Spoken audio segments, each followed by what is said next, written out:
Oke, Oke, oke.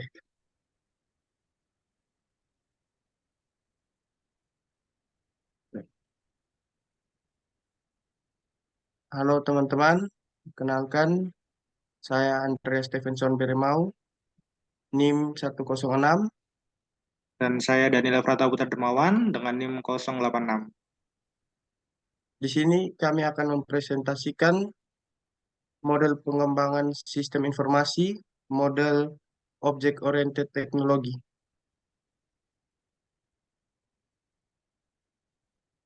Next.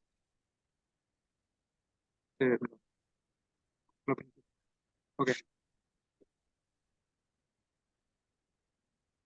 Dalam beberapa tahun terakhir ini, peningkatan produktivitas organisasi ini dibantu dengan berkembangnya teknologi komputer baik hardware maupun softwarenya. Tetapi, tidak semua kebutuhan sistem informasi dengan komputer itu dapat memenuhi kebutuhan dan menyelesaikan masalah yang dihadapi organisasi. Keterbatasan sumber daya dan anggaran pemeliharaan memaksa para pengembang sistem informasi untuk menemukan jalan yang mengoptimalkan kinerja sumber daya yang telah ada. Secara umum, tujuan pengembangan sistem informasi adalah untuk memberikan kemudahan dalam penyimpanan informasi, mengurangi biaya biaya dan menghemat waktu, meningkatkan pengendalian, mendorong pertumbuhan, meningkatkan produktivitas, serta profitabilitas organisasi.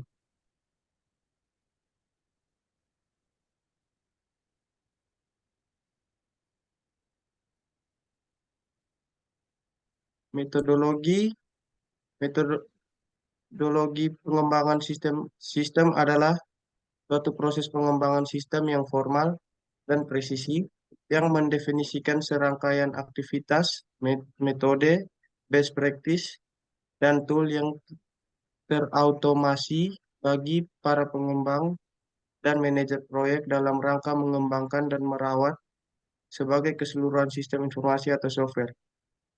Dalam penerapannya, maka sebuah tahapan pengembangan mempunyai cara dalam membentuk idenya dan metodologinya sendiri-sendiri dan sangat bermacam-macam.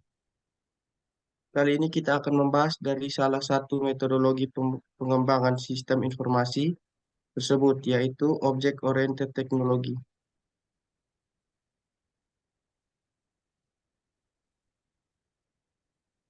Definisi Object Oriented Technology merupakan cara pengembangan perangkat lunak berdasarkan abstraksi objek-objek yang ada di dunia nyata. Dasar pembuatan adalah objek yang merupakan kombinasi antara struktur data dan perilaku dalam satu entitas.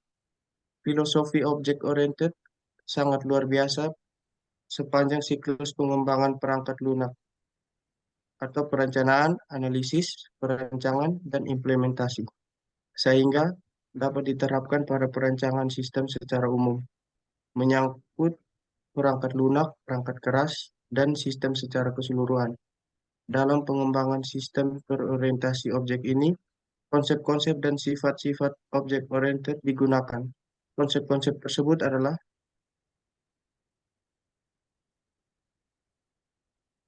konsep yang pertama ada kelas.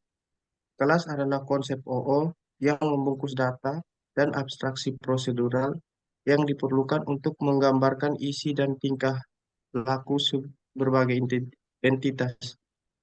Kelas juga merupakan deskripsi tergeneralisir, mis atau mis template, pola, cetak biru yang menggambarkan kumpulan objek yang sama. Konsep-konsep yang kedua ada objek. Objek digambarkan sebagai benda, orang, tempat, dan sebagainya yang ada di dunia nyata yang penting bagi suatu aplikasi. Konsep yang ketiga ada atribut. Atribut menggambarkan data yang dapat memberikan informasi kelas atau objek di mana atribut tersebut berada. oke. Selanjutnya saya akan melanjutkan penjelasan dari konsep dari Mas Andreas, Yang keempat ada metode. Metode adalah proses atau fungsi yang tergabung di dalam objek bersama dengan atribut. Metode ini digunakan untuk mengakseskan terhadap data yang terdapat dalam objek tersebut. Dan yang kelima ada message. Message adalah hubungan antara objek. Hubungan antara objek ditentukan oleh problem domain dan tanggung jawab sistem. Setelah itu ada event. Event adalah suatu kejadian pada waktu terbatas yang menggambarkan rangsangan atau stimulus dari luar sistem. Selanjutnya state. State adalah abstraksi dari nilai dan link dalam sebuah objek. State merupakan tanggapan dari objek terhadap event-event masukan. Dan yang terakhir skenario. Skenario adalah urutan event yang terjadi sepanjang eksekusi sistem. Oke, selanjutnya.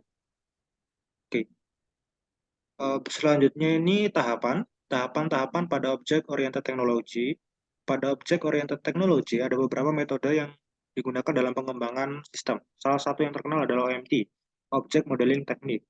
Aktivitas-aktivitas yang dilakukan oleh OMT ini adalah model objek, model dinamis, model fungsional. Dalam pengembangan sistem berbasis objek diperlukan tahapan analisis yang dilanjutkan dengan tahapan desain atau perancang sistem.